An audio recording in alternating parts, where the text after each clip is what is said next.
Two men went fishing on the Pascagoula River in October 1973. When they came back 2 hours later, they were different, traumatized, shaking, telling a story so bizarre that police thought they were either lying or insane.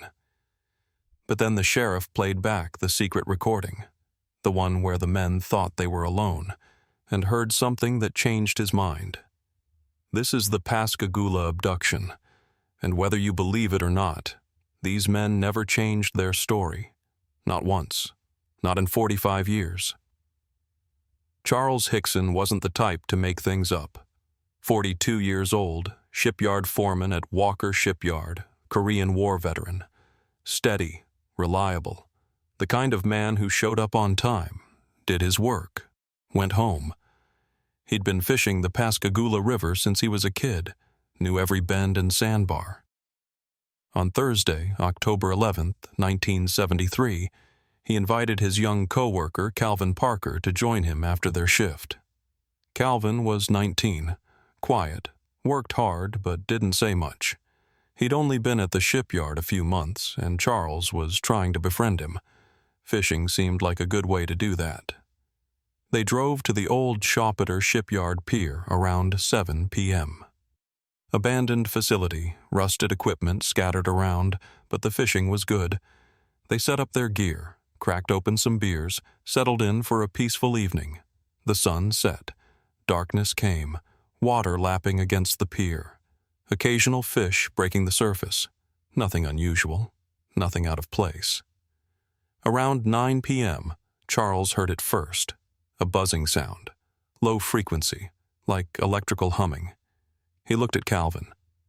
"You hear that?" Calvin nodded. "What is it?" The sound was getting louder, coming from behind them. Both men turned. There was a craft, hovering, maybe 20 feet away, 10 feet off the ground. Football-shaped, about 30 feet long, glowing with pulsing blue light. No wings, no propellers, no visible means of staying airborne. Just hanging there, rotating slightly, humming with that electrical sound. "What the hell is that?" Calvin whispered. Charles didn't answer.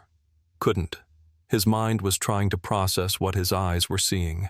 It wasn't a plane, wasn't a helicopter, wasn't anything he recognized. Then an opening appeared in the craft. Not a door opening, just suddenly there was an opening, and light poured out. Bright, blinding almost. And they came out. 3 of them, floating. Not walking, but gliding forward without moving their legs. About 5 feet tall. Gray skin that looked rough, wrinkled, like elephant hide. Humanoid shape, but clearly not human. The heads were strange. No discernible eyes, just dark indentations where eyes should be. Slits for nose, slit for mouth. But what Charles would remember most, what would haunt him for the rest of his life, were the hands. Not hands, claws. 2 appendages on each arm that looked like crab pincers or lobster claws. Not 5 fingers, just these pincer-like structures that opened and closed as the beings approached. Calvin started to run, took maybe 2 steps before he froze. Not voluntarily. Something stopped him, paralyzed him. Charles tried to move too, found he couldn't. His muscles wouldn't respond. He could move his eyes, could breathe, could think, but his body was locked in place. The beings glided right up to them. Charles felt cold pressure as those claw hands grabbed his arms. Firm but not painful. He felt himself lift off the ground. Float. Being carried toward the craft like he weighed nothing. He could see Calvin beside him, tears streaming down the young man's face, mouth open in silent scream. They floated together into that opening, into the bright light. Inside was a room. Walls that looked metallic but smooth, no rivets or seams. The light was everywhere, sourceless, just ambient brightness that made it hard to focus. Charles was suspended in the air, unable to move anything but his eyes. He looked around desperately, trying to understand where he was, what was happening. One of the beings was in front of him, close, those claw hands reaching out. Charles tried to flinch away but couldn't. The being touched his face. The claws were cold, rough, not threatening exactly, just examining. Like how a scientist might handle a specimen. Then something else appeared. An object. Mechanical looking, eye-like. It floated around Charles, moving up and down his body, circling him, scanning him. He felt nothing from it. No heat, no touch, no sensation. Just that eye, recording every inch of him. How long did this last? Charles couldn't tell. Time felt distorted. Seconds stretched into minutes or minutes compressed into seconds. There was no reference point, no way to measure. Then it stopped. The examination ended. The beings grabbed him again with those claw hands, floated him back toward the opening. Back outside. They set him down on the pier, gently. His body his own again, muscles responding. He collapsed immediately, legs unable to hold him, gasping, dizzy. Calvin was beside him, on his hands and knees, vomiting into the river. The beings floated back into the craft. The opening closed. The humming increased in pitch and volume. The craft lifted straight up, faster than seemed possible, and shot into the sky. Gone. Total silence. Just river sounds and Calvin's ragged breathing. Charles looked at his watch. 9:20 p.m. They'd been gone 20 minutes. "Calvin," he managed. "You okay?" Calvin couldn't speak, just shook his head, still heaving. "We need to tell someone," Charles said. "Who's going to believe us?" "I don't know, but we have to try." They drove to the Jackson County Sheriff's Office. Got there around 10:30 p.m. Charles walked in, went straight to the desk. "I need to report an incident. My friend and I were taken by something." The deputy looked up. "Taken?" "By beings, on some kind of craft, down at the river." The deputy stared at him. Charles didn't look drunk, didn't smell like alcohol. But what he was saying... "Sir, have you been drinking?"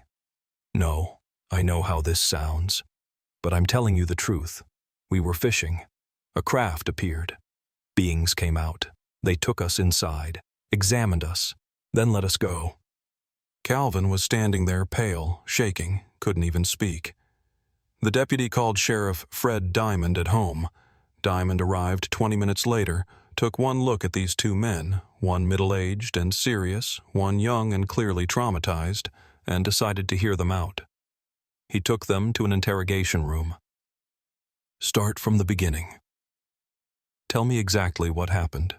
Charles told it, every detail. The buzzing sound, the craft, the beings with claw hands, the floating paralysis, the examination, the release. Calvin managed to confirm it between shaking breaths. Same story, same details. Diamond was a career law enforcement officer. He'd seen liars, seen people on drugs, seen attention seekers. These men didn't fit any of those categories. They were genuinely terrified. Whatever they'd experienced, real or imagined, had profoundly affected them. "You willing to take a polygraph?" Diamond asked. "Yes, sir," Charles said immediately. "Whatever you need. We're telling the truth." "All right. I'm going to step out for a minute. You two sit tight." Diamond left the room, but the tape recorder was still running. Secret recording to see if the men would drop their story when they thought they were alone. Charles and Calvin didn't know they were being recorded. What police heard on that tape became one of the most compelling pieces of evidence in the case. Calvin was crying, hyperventilating. "Charles, what are we going to do? Nobody's going to believe us. They're going to think we're crazy." "I know, Calvin. But we know what happened. That's what matters. I can't stop shaking. I keep seeing them. Those things. The claws. I know. What if they come back? What if they take us again? I don't know, Calvin. I don't know. Long silence. Then Calvin again, voice breaking. Why did this happen to us? Why us? I don't have an answer for that. More silence. Calvin sobbing quietly. Charles trying to process what they'd experienced. No confession, no laughter, no planning their next move. Just two traumatized men trying to cope with something impossible. When Diamond reviewed that tape later, it changed his perspective. These men weren't acting. This wasn't a hoax. Whatever they'd experienced, it was real to them. Profoundly, terrifyingly real. He came back into the room. All right. I believe you're not lying to me. I don't know what you saw, but I believe you think you saw it. We're going to investigate. They drove back to the pier. Midnight now. Deputies searching the area with flashlights, looking for physical evidence, marks on the ground, radiation, anything. Nothing. The pier looked exactly as it always did. Fishing rods still there where Charles and Calvin had dropped them, beer cans, bait bucket, but no evidence of a craft or beings. This is where you were standing? Diamond asked. Yes, sir. Right here. And the craft appeared where exactly? Charles pointed. Right there. About 20 feet away. Hovering maybe 10 feet off the ground. Diamond made notes, took measurements. But there was nothing to measure. No physical trace of what Charles and Calvin described. By morning, word had spread. Reporters showed up at the sheriff's office. By afternoon, Charles and Calvin's story was on the news. Pascagoula abduction, they called it. Most reaction was mockery. Two rednecks making up UFO story, trying to get famous, probably drunk, hallucinated the whole thing, but some people took it seriously. Dr. J. Allen Hynek, the famous ufologist and former Air Force consultant, heard about the case. He'd investigated hundreds of UFO reports, dismissed most of them. But something about Pascagoula intrigued him. Two working-class men with no history of UFO interest. Immediate report to police, genuine trauma, consistent story. He flew to Mississippi to interview them personally. Hynek was a skeptic by nature, scientist, astronomer. He'd spent years debunking UFO reports for the Air Force, but he'd also seen cases that couldn't be explained away, cases where credible witnesses reported extraordinary things. He interviewed Charles first, asked detailed questions, tried to find inconsistencies, additions, embellishments, found none. Charles told the same story he'd told police, same details, same sequence of events. No elaboration, no dramatic additions, just straightforward account of what he'd experienced. Then Hynek interviewed Calvin separately, wanted to see if their stories matched. They did, perfectly, down to minor details neither man had emphasized in initial reports. The way the beings moved, the texture of their skin, the sound the craft made, the feeling of paralysis. These men experienced something, Hynek concluded. I cannot say with certainty what it was. But they are not fabricating. They believe completely in what they're telling us. Polygraph tests were arranged. Both men took them. Both passed. No deception indicated. Physiological responses consistent with truth-telling. Heart rate, blood pressure, skin conductivity, all suggested they believed what they were saying. That doesn't prove aliens, skeptics argued. Just proves they believe their own story. Could be shared delusion, could be misidentified military aircraft. But what military aircraft carries beings with claw hands? What shared delusion produces such specific, consistent details?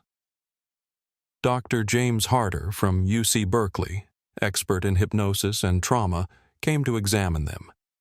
He wanted to see if hypnotic regression might reveal more details or expose fabrication. Under hypnosis, both men relived the encounter, and both became extremely distressed. Calvin had to be brought out of hypnosis early. He was hyperventilating, crying, reliving the terror of that moment when he couldn't move, couldn't escape, could only watch as those beings approached with their claw hands. Charles handled it better but was clearly affected. Under hypnosis, he described the examination in more detail, talked about how the beings seemed curious rather than hostile, how they moved with purpose, like scientists conducting research. They weren't trying to hurt us, he said under hypnosis. They were studying us, like we were specimens. Harder's conclusion: these men have experienced significant trauma related to an encounter they cannot fully explain. Whether it was extraterrestrial contact or some other phenomenon, it has profoundly affected them. But Calvin couldn't handle the attention. 19 years old, shy by nature, suddenly thrust into media spotlight while trying to process the most terrifying experience of his life. He had a breakdown, hospitalized briefly for anxiety and PTSD. Doctors diagnosed acute stress reaction. He was having nightmares every night, seeing those beings when he closed his eyes, feeling those claw hands grabbing him. When he was released, he went silent, refused all interviews, moved away from Pascagoula, tried to forget. Charles handled it differently. He was older, tougher, less affected by public opinion. If people wanted to mock him, fine. He knew what he'd experienced. That was enough. He did interviews, spoke at UFO conferences, told his story hundreds of times over the years, never changed it, never embellished, just recounted what happened that October night. I don't care if people believe me, he'd say. I was there. Calvin was there. We know what happened. That's all that matters. Years passed. The Pascagoula abduction became famous in UFO circles, one of the best documented cases, 2 credible witnesses, immediate report to police, secret tape recording, polygraph tests passed, expert evaluations, but mainstream science dismissed it. Hallucination, hoax, misidentification. Any explanation except the one Charles and Calvin insisted on. They were taken by beings from somewhere else. In 2011, Charles Hickson died, age 80. He'd spent the last 38 years of his life telling the same story, defending the same truth. On his deathbed, his family asked him one last time, "Dad, did it really happen? You can tell us now. Nobody will judge you." He looked at them with those steady eyes that had seen war and worked shipyards and been grabbed by beings with claw hands. "Every word was true," he said. "I saw what I saw." That's the truth. Always has been. Calvin Parker stayed silent for 45 years. Couldn't talk about it. Too traumatic. Too painful. Then in 2018, at age 64, he finally spoke up, wrote a book, did interviews, told his side of the story. "I'm ready now," he said. "Took me 45 years, but I'm ready." Charles carried this story alone for too long. Now I want people to know he was telling the truth. It happened exactly like he said, and it changed my life forever. His book added details Charles never mentioned, described the terror more fully, the helplessness of being paralyzed, unable to resist, while beings with claw hands examined you like a lab rat. People ask what it felt like, Calvin said in 2018 interview. It felt like being powerless. Completely powerless. You realize in that moment how vulnerable humans really are. We think we're in control. We're not. There are things out there that can do whatever they want to us, and there's nothing we can do about it. That's the horror of Pascagoula. Not just the encounter itself, but what it revealed about humanity's place in the universe. We're not apex predators. We're not safe. We're potential specimens for intelligences we don't understand. The beings with claw hands took 2 fishermen, examined them, released them. Simple as that. Like scientists catching fish, tagging them, throwing them back. Except the fish don't have to live with the memory afterward. Don't have to spend decades trying to convince other fish that something grabbed them from the water.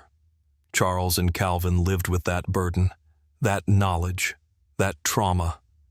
And they want you to know it was real. It happened. And whether you believe them or not doesn't change the truth of what they experienced on that October night in 1973. The investigation didn't stop with polygraphs and interviews. Word of Pascagoula spread fast, and within days, other witnesses started coming forward. People who'd been too scared to speak up initially. People who'd seen something that night but thought they were alone. Maria Blair lived 3 miles from the Shawpeter shipyard. On October 11th, around 9 p.m., she'd been putting her kids to bed when she heard a strange sound. Electrical humming. She looked out the window and saw blue light in the distance over where the river was. The light pulsed for about 20 minutes, then shot straight up into the sky and disappeared. "I didn't think much of it at the time," she told investigators. "Thought maybe it was helicopters or something from the base. But when I heard about those 2 men on the news, I realized what I'd seen was the same time they said it happened." Larry Booth was driving on Highway 90 that night, heading home from work. Around 9:15 p.m., he saw something in the sky. Glowing object, moving fast, heading north over the river. He slowed down, watched it shoot up and vanish. Didn't report it because he figured nobody would believe him.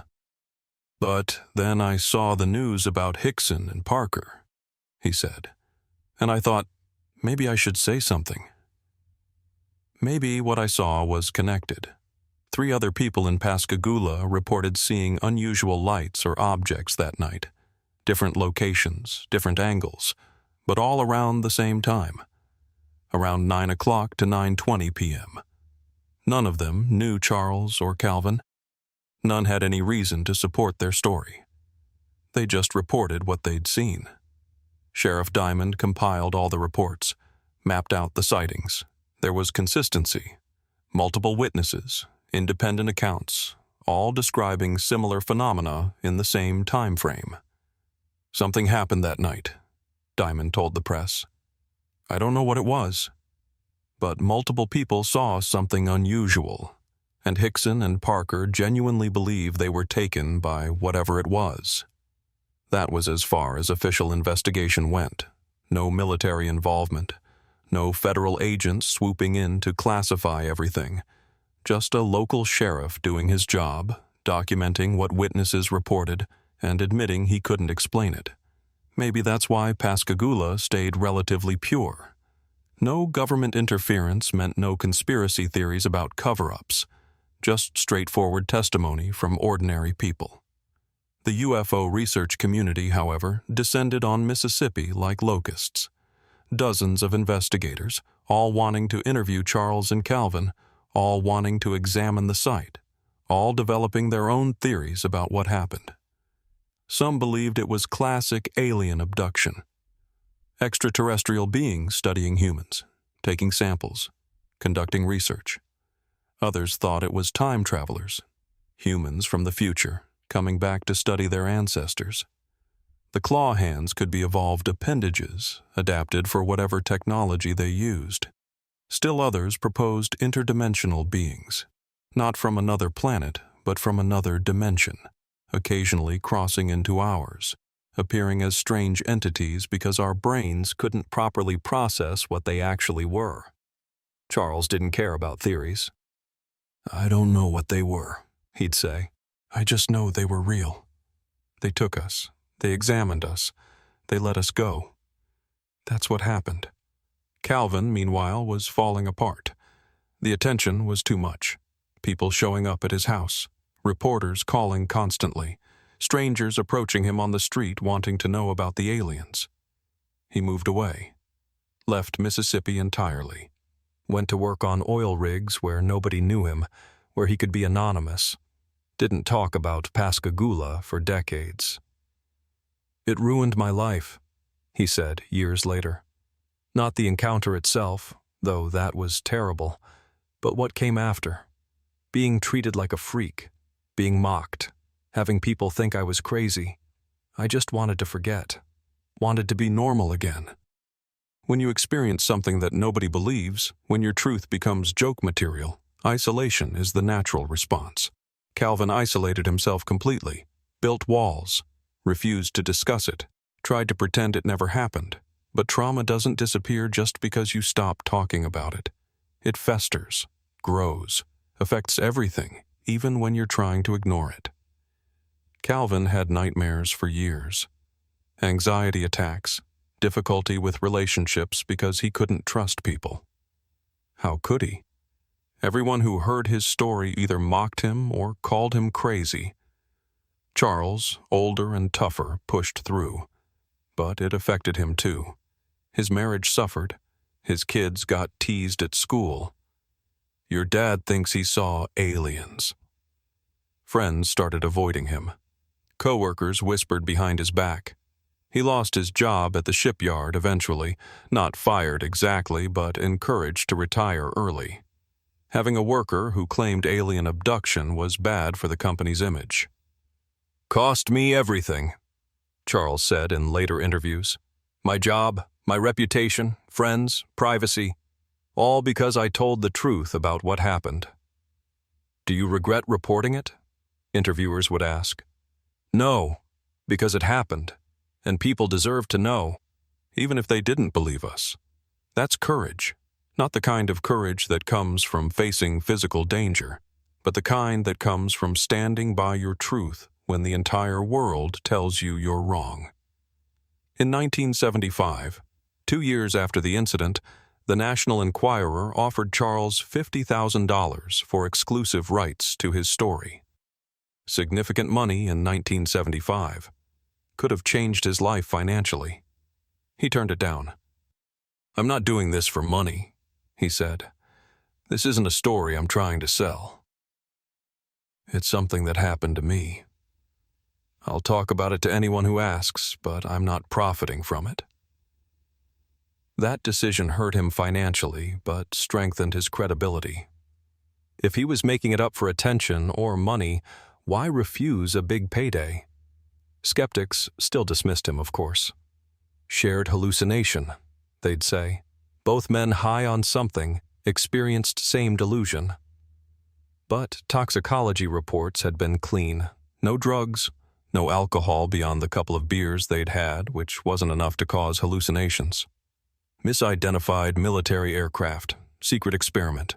They saw something classified, got grabbed by military personnel in weird suits. But why would military personnel have claw hands? Why would they float? Why would they paralyze civilians and conduct examinations? Every skeptical explanation had holes. Not one fit all the facts cleanly. Dr. Philip Klass, famous UFO debunker, investigated Pascagoula personally. He was determined to expose it as a hoax, spent weeks in Mississippi interviewing witnesses, looking for contradictions, searching for motive. He found nothing. No evidence of hoax, no motive, no inconsistencies between Charles and Calvin's accounts. No way to explain the secret tape recording where they maintained their story, even when they thought they were alone. Klass published his findings reluctantly. "While I remain skeptical of the extraterrestrial hypothesis, I cannot prove that Hickson and Parker fabricated their account." They appear to genuinely believe what they experienced. That was huge. The most famous UFO skeptic in the country admitting he couldn't debunk Pascagoula. But that didn't mean he believed it, just meant he couldn't prove it false. There's a difference. Years passed. Pascagoula became one of those cases that UFO believers pointed to as compelling evidence and skeptics dismissed as unsolved but probably explainable. Charles kept talking about it. Did interviews whenever asked, never changed his story, never added dramatic new details, just told what happened over and over, consistent across decades. In 1993, 20 years after the incident, he was interviewed for a documentary. Reporter asked, "Has time changed your memory of what happened?" "No," Charles said. "I remember it like it was yesterday. Every detail, the sound, the light, the beings, the claws, the paralysis, all of it, crystal clear." Some psychologists say memory is unreliable, that it changes over time. Maybe for some things, but this isn't something you forget or misremember. You don't forget the moment beings with claw hands grab you and float you into a craft. That's burned into your brain. He was 62 then, still strong, still certain, still carrying that night with him like a weight he'd never put down. Calvin, meanwhile, had built a quiet life far from Mississippi, married, had kids, worked steady jobs, never talked about Pascagoula. When people asked where he was from, he'd say Mississippi, but never mentioned why he left. His wife knew. He'd told her early in their relationship. "Something happened to me. Something I can't fully explain. People think I'm crazy because of it." She believed him, or at least believed that he believed it. That was enough. She never pushed him to discuss it publicly, but it haunted him. Nightmares persisted. He'd wake up gasping, seeing those claw hands reaching for him, feeling that paralysis, that helplessness. "I wish I could forget," he told his wife once. "I wish I could just erase that night from my memory. But you can't." "No, I can't." In 2001, Charles was diagnosed with cancer, aggressive, given months to live. UFO community rallied around him, held fundraisers for medical expenses, visited him, thanked him for his courage in speaking out. But Charles pulled through, beat the cancer, went into remission. "Guess I'm too stubborn to die," he joked. "Still got more story to tell." He lived another 10 years, continued doing interviews, continued speaking at conferences, continued insisting that every word was true. In 2011, the cancer came back. This time, it won. Charles Hickson died at age 80, surrounded by family. His last words, according to his son, were, "I saw what I saw."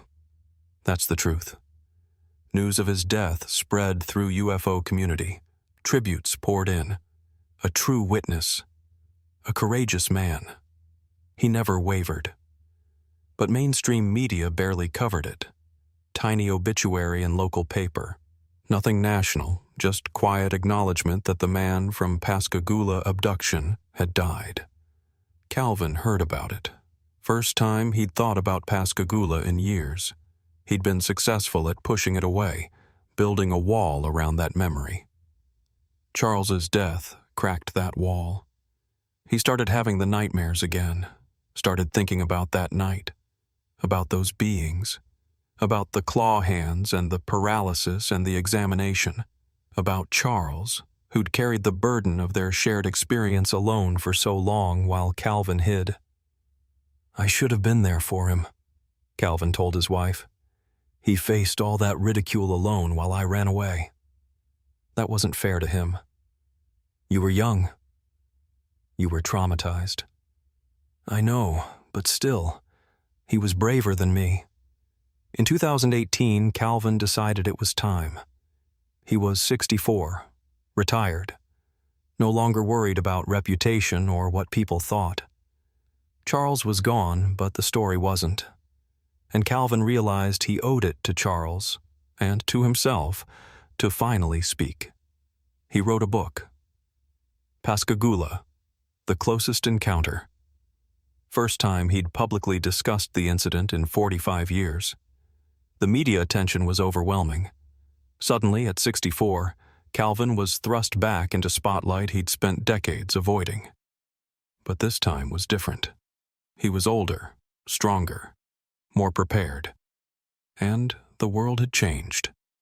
In 2018, UFOs weren't as fringe as they'd been in 1973.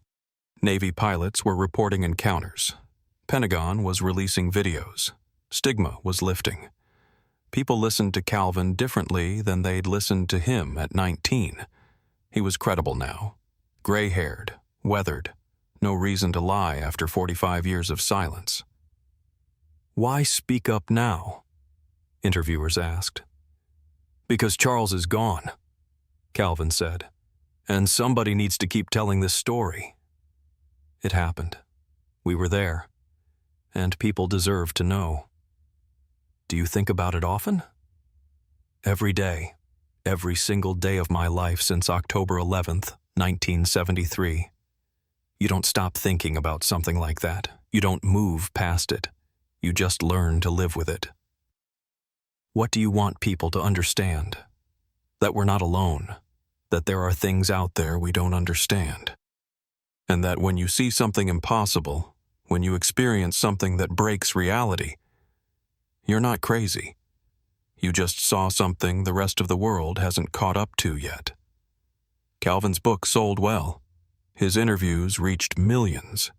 And suddenly, 50 years after the incident, Pascagoula was being discussed seriously again. New investigators looked at the case with fresh eyes, re-examined the evidence, the secret tape recording, the polygraph results, the independent witnesses, the consistent testimony across decades.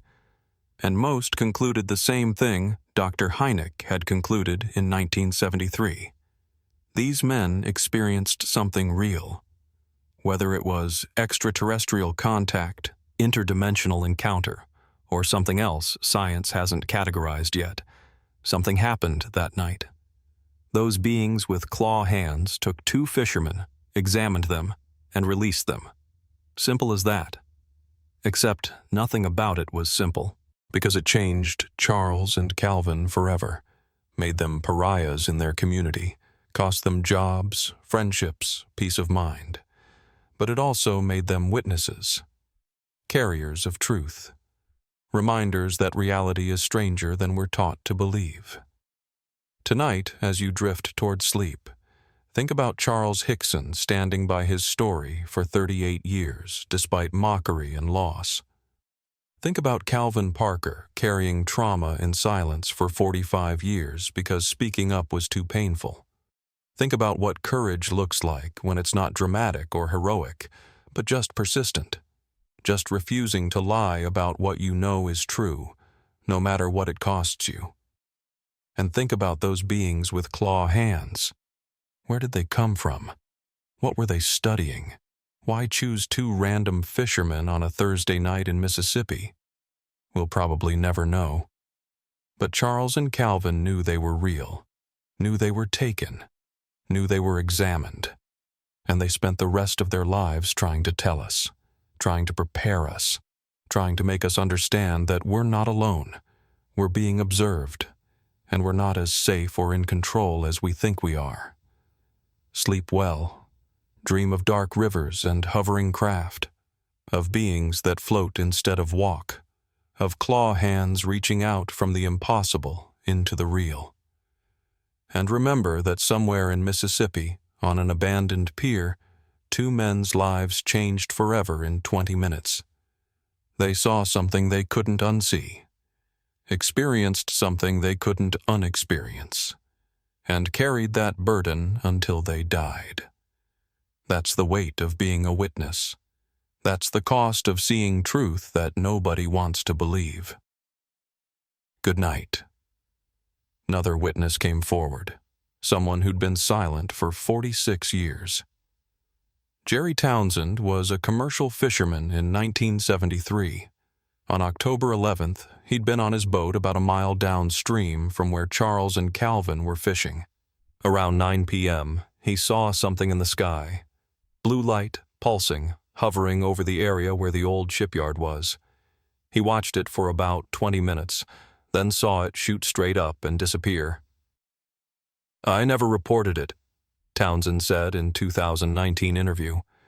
"Who was going to believe a fisherman saying he saw a UFO? But when I heard about Hickson and Parker's story, I knew what I'd seen was connected. I just didn't have the courage to speak up. Been carrying that guilt for 46 years. Why speak now? The interviewer asked. Because I'm 72 years old. Because those men told the truth and got crucified for it.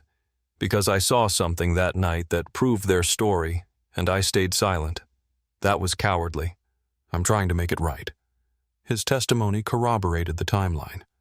Another independent witness who had no connection to Charles or Calvin, reporting the same phenomenon at the same time. How many other witnesses stayed silent? How many other people saw something that night but were too afraid of ridicule to report it? We'll never know. But Townsend's late testimony suggested there were probably others. People who saw the craft or the lights but chose safety of silence over courage of speaking up. Calvin met Townsend in 2019. Emotional meeting. Two old men, both carrying the weight of that night in different ways. "Thank you for finally speaking," Calvin said. "I should have done it decades ago. I'm sorry." "You're doing it now." That's what matters. They shook hands. Two witnesses, finally connected, no longer alone. The Pascagoula case has become textbook example in UFO research, used to teach investigators what credible testimony looks like. Multiple witnesses, immediate reporting, physical reactions consistent with trauma, secret recording confirming story when witnesses thought they were alone, polygraph tests passed, consistent testimony over decades, independent corroboration. If you're going to believe any abduction case, researchers say, Pascagoula should be at the top of the list. But belief isn't about evidence for most people. It's about worldview. If your worldview doesn't include aliens or unknown phenomena, no amount of evidence will convince you. You'll find alternate explanation, no matter how convoluted. Charles understood that. "I'm not trying to convince anyone," he used to say. "I'm just telling what happened. What you do with that information is up to you. That's all any witness can do. Tell their truth, document it, preserve it, and let others decide. The beings with claw hands have never appeared again, at least not publicly, not in Pascagoula, not anywhere that's been documented. Were they explorers, scientists, something else entirely? One theory suggests they were biological robots, constructed entities designed for a specific task, examining humans. The claw hands could have been tools, not natural appendages. The lack of visible eyes could mean they perceived through different senses. The floating could have been anti-gravity technology, another theory. They were humans from far future. Evolution had changed our form. Hands adapted for technology we can't imagine. Eyes adapted for different light spectrum. Movement adapted for environments we haven't encountered yet. Coming back to study their primitive ancestors. Or maybe they were exactly what they appeared to be. Alien beings from another world, conducting research on Earth's dominant species, taking samples, recording data, trying to understand us. Charles never speculated much. They were what they were. I don't know where they came from or why they took us. I just know it happened. Calvin was more willing to theorize. I think they were scientists. The way they examined us, it was methodical, careful, like we were specimens they didn't want to damage. They weren't hostile, just curious. Do you think they're still here? Still watching? I think they never left. I think they've been here a long time, watching us, studying us, occasionally making contact when they need new data. That doesn't scare you? It terrifies me. But being scared doesn't change reality. They exist, they're here, and there's nothing we can do about it except be aware. That awareness, that's what Charles and Calvin brought to the world. Not proof that convinced everyone, just awareness that maybe, possibly, we're not alone. That maybe the universe is stranger than we've been taught. In 2020, during pandemic lockdown, Calvin did series of online interviews, People stuck at home, looking for content, discovered his story. Videos got millions of views. Younger generation heard about Pascagoula for first time, and their reaction was different than previous generations. Less mockery, more curiosity, more willingness to consider possibilities. "Why is it so hard to believe?" one commenter wrote. "Universe is infinite. We found bacteria in extreme environments on Earth. Why couldn't intelligent life exist elsewhere? And if it exists, why couldn't it visit?" The stigma was lifting, slowly, grudgingly, but lifting. Pentagon's UAP videos in 2020 helped. When Navy pilots and government officials started acknowledging unexplained phenomena, when footage showed objects moving in ways that defied known physics, suddenly cases like Pascagoula didn't seem so crazy.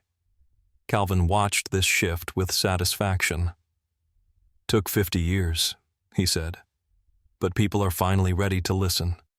He died in 2023, age 68, heart attack, quick, peaceful.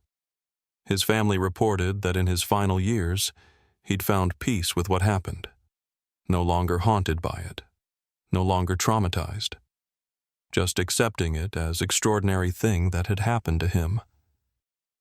"He used to say the beings didn't hurt him," his daughter said at his funeral. "They scared him, yes. Changed his life, yes. But they didn't hurt him. And toward the end, he was almost grateful for the experience. Said it showed him the universe was bigger than he'd imagined. That was a gift in its way." Charles and Calvin are both gone now. The two men who experienced Pascagoula firsthand. The ones who could look you in the eye and say with absolute certainty, "It happened. We were there," but their testimony remains. The recordings, the interviews, the books, the polygraph results, the secret tape, all of it preserved, documented, available for anyone who wants to investigate seriously. And the questions remain too. What were those beings? Where did they come from? Why did they choose Charles and Calvin? What were they studying? Will they return? No answers, just questions.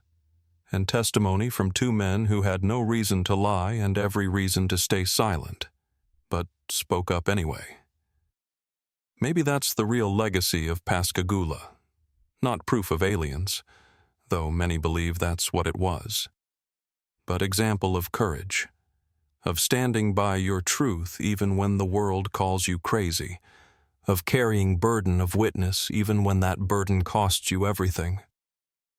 Charles Hickson lost his job, his reputation, his privacy, but he gained something too, certainty that he'd told the truth, that he'd honored what happened to him by refusing to pretend it didn't. Calvin Parker lost decades to trauma and fear, but he found his voice eventually, found courage to speak, found peace in finally sharing his burden instead of carrying it alone. Tonight, think about those two fishermen on that Mississippi pier. Think about the moment their lives changed forever, the moment beings with claw hands floated out of a craft and grabbed them. Think about the courage it took to report it, to maintain their story through mockery and doubt, to never back down, never recant, never say it was mistake or hallucination. Think about what truth costs sometimes, and what it's worth, because Charles and Calvin paid the price. They bore the weight. They carried the message. Something took us. Something examined us. Something that wasn't human. And they want you to know that whatever you think you know about reality, whatever you've been taught about what's possible and what's not, there's more. There's always more. The universe is bigger than textbooks admit, stranger than science has categorized, fuller of mystery than we dare imagine. Those beings with claw hands proved that, to Charles, to Calvin, to the few who truly listened. And now, through their testimony, they've proven it to you too. Whether you believe them or not, you've heard their story. You've considered their evidence. You've absorbed their truth. What you do with that is your choice. Dismiss it if you must. Question it if you want. But don't mock it. Don't diminish what those men experienced and carried for the rest of their lives. They saw something real, something that changed them, something that expanded their understanding of what exists in this vast universe we share with... what? We still don't know. But Charles Hickson knew those claw hands were real. Calvin Parker knew that paralysis was real. Both knew that craft was real. And 50 years of consistent testimony, polygraph tests, expert analysis, and independent corroboration suggest they were telling truth. Sleep now. Dream of dark rivers and blue lights, of beings that float without walking, of hands that aren't quite hands. Dream of two ordinary men who experienced the extraordinary and spent their lives trying to share it. Dream of mysteries that persist, questions that linger, truths that wait patiently for us to be ready to hear them. Charles and Calvin are gone, but Pascagoula remains. A reminder, a challenge, an invitation to expand our understanding of possible. The beings came once, took two fishermen, examined them, released them. Simple as that. Except nothing about it was simple, and the questions they left behind, those claw-handed beings from wherever they came from, those questions remain, hovering, pulsing, waiting for answers we might never find. Good night.